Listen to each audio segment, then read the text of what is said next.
হতো আমরা যারা পুলিশ বাহিনীতে যারা কর্মরত আছি, পুলিশ সদস্য, আমরা চাই নাই এরকম কাউকে আমরা মারতেও আসি নাই, আমরা মরতেও আসি নাই। আমরা আসছিলাম আমাদের পরিবারের স্বার্থে, আমাদের রিজেকের স্বার্থে।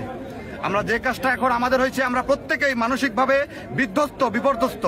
প্রত্যেকটা পুলিশ সদস্য আমাদেরকে ব্যবহার করছে যারা, তারা আজকে দেশ পলাতক। আমাদের কোনো গার্জিয়ান ছিল না আমাদের রাজারবাগে, যাই হোক এখন পর্যন্ত নাই কেউ। একজন আসছে, আমাদের দাবি দেওয়া আছে কিছু, আমরা কথা বলবো, আমরা সবার সাথে কথা বলবো। কথা বলার পর আমরা বসবো। আমাদের যে জিনিসগুলো আমরা এতদিন থেকে আমাদের মুখের যে তালা লাগা ছিল, এই জিনিসটা আমরা এখন ভাঙছি।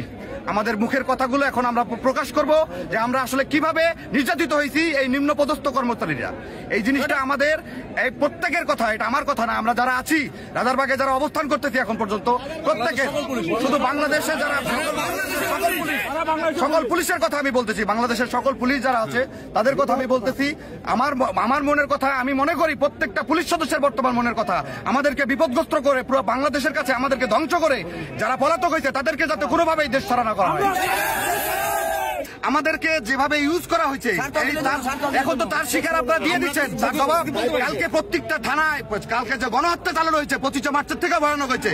সারা বাংলাদেশ যে গণহত্যা চালানো হয়েছে 25 মার্চের থেকে ভয়ানক হয়েছে। প্রত্যেকটা পুলিশ সদস্য আমরা কান্না করছি যে কেন আমরা তো মরতে আসি নাই ভাই, আমরা কাউকে মারতেও আসি নাই। আমরা কেন এটা শিকার হইলাম? আমরা কেন প্রথম যদি এই আইজিপি যদি প্রথম বক্তৃতা দিত যে আমরা জনগণের বুকে আমরা গুলি চালাইতে পারবো না, মাননীয় প্রধানমন্ত্রী বা রাষ্ট্রপতি আপনি একটা সিদ্ধান্ত দেন, তাহলে আমাদের এই পরিস্থিতি আজকে আসে না। আমাদের পুলিশের রাজনৈতিক দল স্বার্থ হাসিলের জন্য আমাদের ইউজ করছে। আপনারা অবশ্যই জানেন কারা কারা ইউজ করছে। 4-5টা এজেন্ডা পুলিশের হিসাব করে দেন। বিপ্লব, আমাদের আইজিপি হারুন, এজেন্ডার কারণে আজকে আমাদের এই পরিস্থিতি। আমাদের তাদের রাজনীতির চেয়ার ঠিক রাখার জন্য, তাদের অস্তিত্ব ঠিক রাখার জন্য আমাদেরকে সবগুলো মানুষকে বিপদগ্রস্ত করছে, সবগুলো মানুষের পরিবারকে বিপদগ্রস্ত করছে। এদের শাস্তি, এদেরকে আমাদেরকে যেভাবে আমাদেরকে যেভাবে কুত্তার মতো পিটায় মারছেন, এদেরকেও রাস্তায় না কুত্তার মতো পিটান। আমি বিশুদ্ধবারে পুলিশ টেলিকম আমি চাকরি করি। ওখান থেকে বাসায় যাওয়ার পরে আমি বাসায় থাকতে পারি নাই। আমি ছাদ দিয়ে রশিদে অন্য সাথে পালাইয়া চলে গেছে। আজকে 3 দিন কোনো বাসায় যাইতে পারি নাই। আমার বউ বাচ্চার সাথে যোগাযোগ রাখতে পারি নাই। আমি এখনো না খেয়ে আছি। আমি 2 ঘন্টা হাইটা বাড্ডা থেকে আসছি। আমার জীবনের নিরাপত্তা, আমার পরিবারের নিরাপত্তা, যারা দেশ ত্যাগ করে চলে গেছে তাদের বিচার চাই।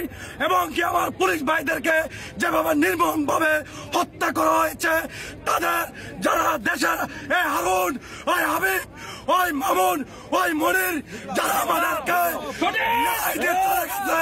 তাদের বিচার চাই। জনগণের কাছে বিচার দিয়ে গেলাম। কালকে যে ঘটনা ঘটে গেছে, এটা আমাদের সিনিয়র পুলিশ অফিসারদের একমাত্র ব্যর্থতা।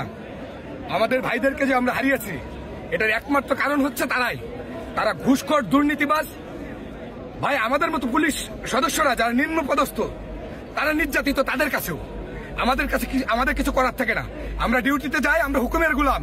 আমরা যদি তাদের হুকুম না শুনি তাহলে আমাদের চাকরি থাকে না, আমরা সাসপেনশন হই। এই পরিস্থিতিতে আমাদের কিছু করা থাকে। আমাদের ছাত্রদের সঙ্গে কোনো বিরোধিতা নাই, দেশের জনগণের সঙ্গে আমাদের কোনো বিরোধিতা নাই। একমাত্র বিরোধিতা হচ্ছে আমাদের তাদের সঙ্গে। আজকে আমাদের পুলিশ জেগে উঠেছে, তারা স্বতন্ত্র চাই। আমরা কোনো স্বরাষ্ট্রমন্ত্রী, কোনো রাজনীতিক, কোন নেতার পিছনে আমরা থাকতে চাই না। পুলিশকে স্বতন্ত্র করে দেওয়া হোক। পুলিশের আইজির কমান্ডে আমরা চলবো। আমাদেরকে কোন নেতা কমান্ড করবে না যে তোমরা বিএনপিকে ধরে নিয়ে আসো, তোমরা আওয়ামী লীগকে ধরে নিয়ে আসো। আমরা পুলিশ, আমরা কখনো চাই না বিতর্কিত হতে। আমরা জনগণের সেবা করতে চাই, মানুষের বন্ধু হতে চাই। আমাদের আস্থা আছে, আমাদেরও পরিবার বাইরে থাকে।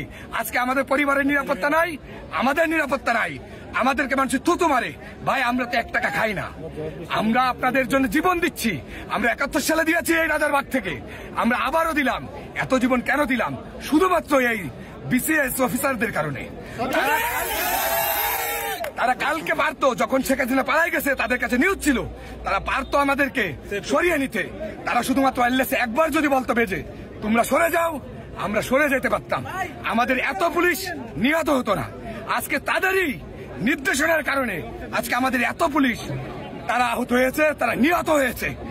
আপনার প্রত্যেকটা থানাতে আগুনে পুড়ে আমার ভাইয়েরা যেভাবে আছে, আমরা এখনো লাশগুলো পাই নাই। আমাদের ওই সিনিয়র অফিসাররাই তারা লাশগুলো গুম করে ফেলেছে। আমরা তাদের বিচার চাই, দৃষ্টান্তমূলক বিচার চাই আমরা তাদের।